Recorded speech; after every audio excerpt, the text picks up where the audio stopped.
Organisasi Papua Merdeka menyebutkan tembakan roket dan bom dari udara yang dilepas prajurit TNI di distrik Ilaga, Kabupaten Puncak, Provinsi Papua Tengah salah sasaran pada Selasa 9 Mei 2025 pukul 9:25 waktu Indonesia Tengah. Akibatnya menurut organisasi Papua Merdeka, peluncuran roket itu menewaskan Deris Kogoya, 18 tahun, seorang pelajar di Sekolah Menengah Pertama Negeri 1 Ilaga. Kecuali itu, tembakan yang disebut organisasi Papua Merdeka tidak presisi itu juga melukai Cemi Alom, 35 tahun. OPM menyebut kedua korban bukanlah kombatan yang tergabung dalam TPNPB pendukung organisasi Papua Merdeka, melainkan warga sipil biasa. Digambarkan tubuh korban tewas hancur mengenaskan, sedangkan Cemi Alom terluka di kedua kaki dan beberapa sisi tubuhnya. Juru bicara TPNPB OPM, Sebi Sambo, mengatakan serangan oleh prajurit TNI itu sedianya ditujukan untuk memborbardir markas TPNPB OPM. Karena luput klaimnya, serangan udara itu justru menewaskan dan melukai seorang siswa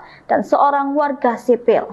Sebi Sambo menuding TNI Polri melakukan pelanggaran hak asasi manusia berat. Ia menantang pemerintah Indonesia untuk bertempur langsung di medan perang jika ingin menghadapi TPNPB. Manajemen Markas Pusat Komnas TPNPB dalam pernyataannya juga menyerukan kepada Presiden Prabowo dan Panglima TNI untuk segera menghentikan penggunaan bom dan roket di luar wilayah perang. Mereka menilai pendekatan semacam itu hanya memperbesar korban di kalangan masyarakat sipil.